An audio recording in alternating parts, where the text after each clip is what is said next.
Y bueno, a este segundo podcast yo le decidí colocar el nombre Guerra Moral y otros demonios. ¿Por qué razón?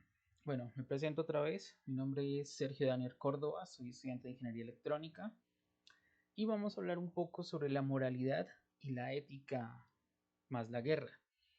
Esta es una imagen tomada del diario .es de España y vamos a hablar, digamos, la moralidad es como una cantidad de reglas que nos hemos autoimpuesto para poder manejar unas conductas sociales. La ética. La ética es o sea, si yo me puedo comportar bien o no ante ciertas circunstancias. Podemos hablar que la ética realmente es muy relativa a ciertas cosas, ¿no? Y transversal a otras. Podemos hablar, por ejemplo, yo como ingeniero, yo puedo entrar a trabajar a una empresa y la empresa puede estar haciendo ciertas cosas, ciertos dispositivos, pero para mí están mal. O sea, pueden tener errores, puede ser que no ofrezcan lo que realmente deberían entregar, o sea, no, ese tipo de cosas. Y yo, por ética, por lo que a mí me han enseñado, yo tendría que informar, vea, esto está mal hecho, esto no funciona. Pero ahí es donde tenemos que hablar de qué tan ético soy. ¿Por qué razón? Porque yo puedo ser ético conmigo mismo y ser ético con las demás personas al decirles, vea, esto está mal, esto no funciona así, esto puede ser dañino, puede generar X o Y problema. Pero le estaría faltando la ética a la empresa. ¿Por qué razón? Porque la empresa me está contratando precisamente para poder realizar ese servicio, solucionar ese problema. Y yo al avisarle a los clientes que de la falla de ese sistema, pues entonces le estoy generando problemas a la empresa. Entonces ahí es donde podemos hablar qué tan ético soy con la empresa o qué tan ético soy con los clientes. Todo es un problema transversal y todo eso. Y vamos a hablar de un tema que es la guerra. Lastimosamente, las guerras, o sea, seamos sinceros, una persona contra otra, porque sí, no va a ocasionar una guerra. Entre ciudadanos, personas civiles, no se va a generar una guerra. La guerra siempre se va a dar entre naciones. ¿Por qué razón? Por el hecho de que muchas veces estamos mirando los problemas de que yo soy el presidente de tal país, pero yo necesito X o Y recurso, pero yo no lo tengo.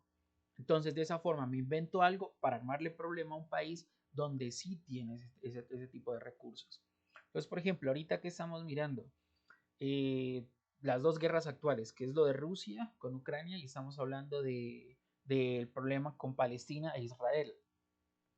Entonces, en Rusia y en Ucrania sabemos que ellos en algún momento fueron un país que fue la Unión Soviética, pero al separarse Ucrania quedó con ciertas cosas, Rusia con otras, pero ahí está el problema de que el presidente ruso, porque no son los rusos, el presidente ruso dice, no, ese territorio es mío y quiere a la fuerza recuperarlo.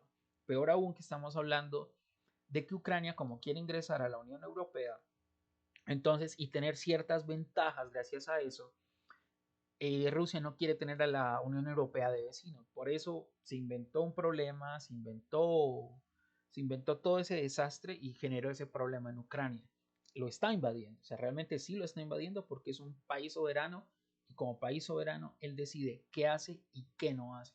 No tiene por qué decirle qué hacer un país como Rusia. Y también estamos hablando del otro lado que es la guerra entre Israel y palestinos. Estamos hablando de que o sea, hay razones históricas, hay diferentes problemas. Uno no puede tomar partido por ni el uno ni el otro porque Israel en ciertas cosas tiene razón y Palestina tiene razón en otras cosas. Ahora sí, ¿cuál es el gran problema? El extremismo. Entonces estamos hablando de muchas personas, o sea, muchos grupos extremistas del Islam, ellos han malinterpretado el Corán. Entonces tenemos grupos terroristas tan desastrosos como Al Qaeda, que estaba en Afganistán hace unos años, y ahorita jamás. Lo que hicieron no tiene justificación. O sea, atacaron a civiles, secuestraron civiles, asesinaron niños de maneras horribles y con eso se llama. Y también tenemos el otro lado que es Israel. El presidente actual de Israel es un presidente extremista de derecha que ellos lo único que dijeron, como estoy rodeado de muchos países árabes, no voy a demostrar debilidad. Y está atacando con todo sin importar de que hay civiles. O sea, para él lo único justificable para él es hay que asesinar a los de Hamas. Listo.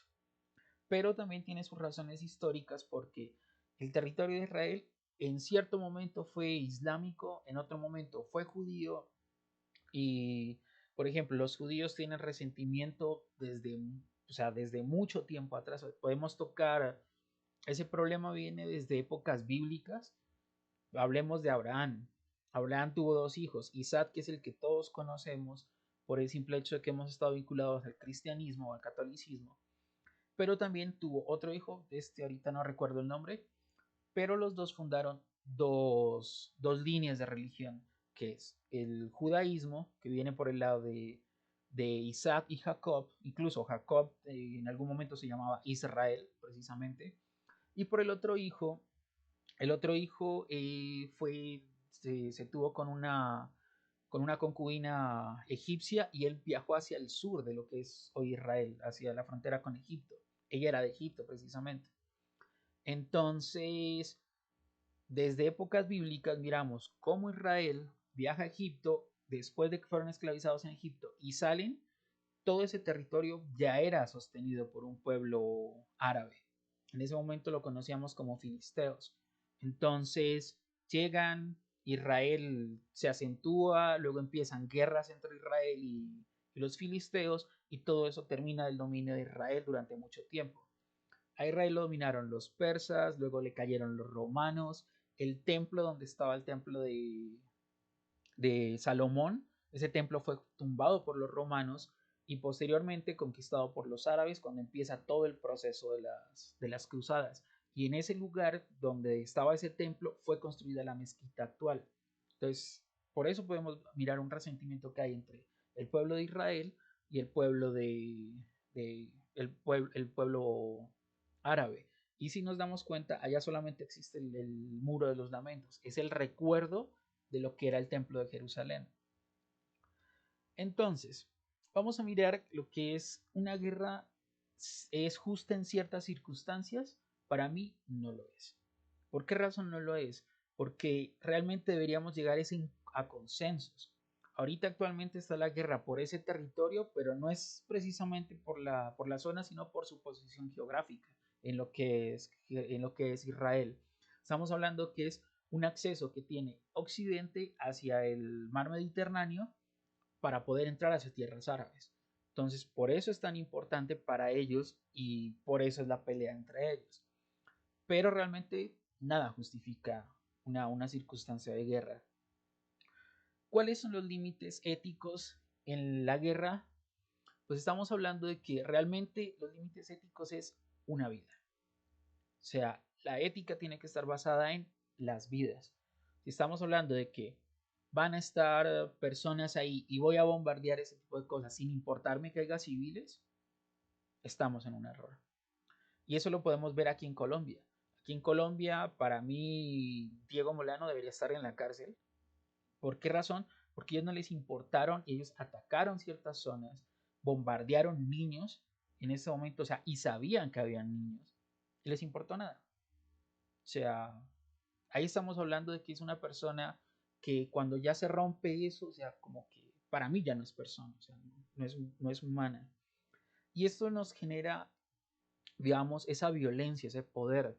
Entonces, muchas situaciones se dan por el hecho de querer el poder y como no lo puedo obtener de otra forma, o sea, hacerlo bien, hacerlo con las personas, justificado por las personas, recurren a la violencia. Entonces, eso podemos mirar lo que es muy a lo Maquiavelo, se puede decir. Y podemos reflexionar, ¿no? O sea, ¿qué significa la guerra para mí en términos personales y emocionales? Seamos sinceros, o sea, actualmente estoy muy alejado de ese tipo de cosas, por lo cual para mí, o sea, sí molesta, sí fastidia, ¿cómo puede decir? Da rabia ese tipo de situaciones, pero resulta que eso sucede mientras yo estoy viendo una noticia. En cuanto pasa esa noticia, digamos, después de un momento, se acabó. ¿Cómo me hace sentir? Eso realmente hay un error de ortografía. Bueno, pero ¿cómo me hace sentir? En ese momento me hace sentir mal. ¿Por qué razón? Porque yo sé que hay muchas personas que no tienen nada que ver en esa guerra, pero están llevando, realmente son ellos los que están llevando esos problemas. Aquí, ¿qué podemos pensar? Por lo menos antes, en la antigüedad, teníamos que los conquistadores estaban al lado de sus tropas, estaban frenteando los problemas, estaban luchando en esas guerras que ellos estaban armando, pero tenían al menos, por lo menos hacían eso. Actualmente las guerras están basadas como que el que quiere armar la guerra está sentado detrás de un escritorio a miles de kilómetros de donde está la guerra y da órdenes y le importa cinco si mueren sus soldados o no. Entonces esos ni siquiera son generales. Por lo menos podemos hablar de Alejandro Magno, él estaba al frente de sus tropas dirigiéndolas cuando estaba haciendo conquistas. Pero también tenemos, por ejemplo, Napoleón Bonaparte. Él estaba al frente y por eso él murió en uno de los enfrentamientos. Cuando él murió, hasta ahí llegó Francia, hasta ahí llegaron esos problemas. ¿Crees que la guerra es una parte inevitable de la experiencia humana o es posible vivir en un mundo sin conflictos? Claro que es posible vivir sin un mundo sin conflictos. Estamos hablando de que los conflictos bélicos se dan entre naciones, entre una persona que quiere conquistar algún territorio, porque es por territorios, y sus recursos naturales precisamente. Digamos, pero si nos damos cuenta, quitando esos factores entre naciones, pues resulta que más o menos el 95% de la humanidad estamos viviendo en lugares donde no hay un conflicto real. Entonces, sí es posible vivir en un mundo sin conflictos. Los conflictos los generan los gobernantes, que quieren, por expandir sus posiciones, por demostrar poder, influyen en ese tipo de conflictos.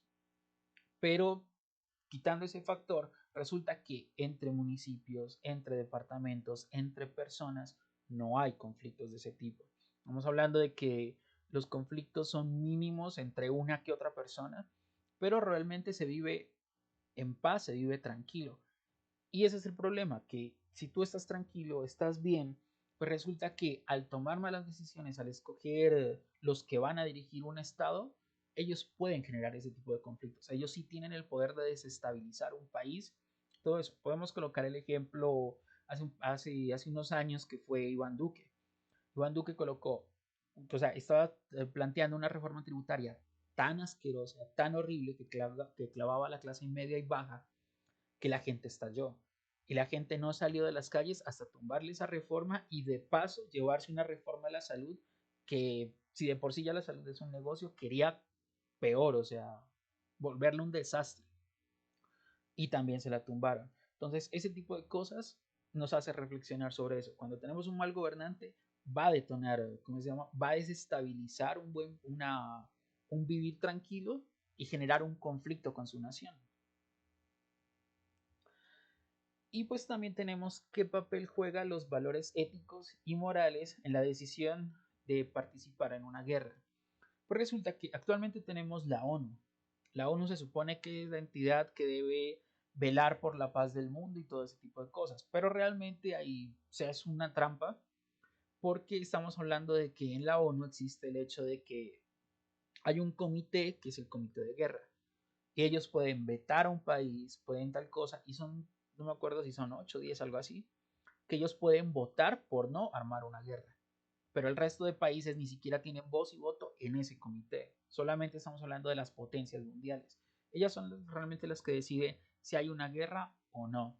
Obviamente también van a pensar a qué país van a atacar y dónde lo van a atacar. ¿Por qué razón? Porque hay países, por ejemplo, en Sudamérica, así sean potencias mundiales, les sería extremadamente difícil invadir un país como un país suramericano por su geografía, por el conocimiento que hay. En los países, varios de los países suramericanos han tenido guerrillas por ejemplo, Colombia desde hace 60 años. Entonces tienen un conocimiento muy fuerte del territorio. Y por ejemplo, Estados Unidos ya sufrió una derrota por ese mismo hecho. Atacar Vietnam, no conocer ese territorio y los vietnamitas sí lo conocían, sí lo manejaban y fue un desastre para Estados Unidos. ¿Cómo crees que la guerra afecta la percepción de la humanidad sobre mí mismo? ¿Nos hace más o menos humanos? Pues la verdad, por ejemplo, yo soy una de las personas que a mí desde que cuando salí hablaban de servicio militar, yo dije, yo no voy a presentar servicio militar. ¿Por qué razón? A mí no me interesa. O sea, si yo tengo que coger un arma, yo sé que un arma es para matar a una persona, no es solamente por colocársela de andarla cargando solamente. Entonces, en el momento que uno cruza esa línea de que eres una persona normal, común y corriente, y asesinas a otra persona, para mí pierdes algo. Entonces, en ese momento te vuelves una persona inmune, o sea, pierdes tu humanidad, o sea, dejas de ser, de tener esa sensibilidad. ¿Por qué razón? Porque cruzaste una línea. Incluso cuando vamos a mirar los cómics, de los cómics de superhéroes, resulta que los superhéroes, por ejemplo, coloquemos un ejemplo, Batman. Uno de los límites de él es no asesinar, precisamente por eso, para no perder su humanidad, lo poco que le queda de humanidad. Entonces, yo estoy completamente de acuerdo en eso. Si nosotros tomamos parte en una guerra de ese tipo, estamos ya abandonando nuestra humanidad. Y la guerra puede tener algún aspecto positivo, como la unidad nacional o la defensa de la libertad, o siempre es destructiva. Por ejemplo, en la humanidad muchas de las guerras que se han armado es por la libertad. Por ejemplo, la guerra civil en Estados Unidos dio la abolición de la esclavitud. O sea, sí tiene algo positivo. Eso detonó muchas otras cosas. Por ejemplo, la Segunda Guerra Mundial dio que se establecieran los derechos humanos. Se construyó la ONU, aunque ahorita no funciona, pero se estableció la ONU. Y uno de los aspectos más importantes que ha dejado la guerra, así sea, así no la queramos, pues resulta que nos ha dejado la tecnología. Ha avanzado mucho la tecnología gracias a las guerras. O sea, un punto donde la, el avance tecnológico es explosivo siempre va a ser en una guerra. Pero también las guerras han generado movimientos económicos. O sea, países que les gusta estar metidos en guerra cada rato tienen su factor económico porque generan industria militar y todo ese tipo de cosas. Y pues también tenemos el hecho de que cuando se entala una guerra, por ejemplo lo que sucedió en la Segunda Guerra Mundial, se dieron cuenta del poder destructivo que puede tener la humanidad. Estados Unidos le lanzó 2 bombas atómicas a Japón y miramos las consecuencias a corto y mediano plazo de ese tipo de cosas. Entonces, eso obligó al hecho de que se establecieran tratados de que, bueno, o sea, a pesar de que debería ser, de que están en una guerra, hay cierto tipo de armamentos que no se deben utilizar. Ahora imagínense, actualmente las bombas atómicas pueden ser entre 10 a 100 veces más potentes que lo que fueron en Hiroshima y Nagasaki. Entonces, hay cierto control por ese tipo de cosas y eso es bueno que lo haya. Bueno, muchas gracias. Este es mi podcast hablando de la guerra, la moral y otros demonios.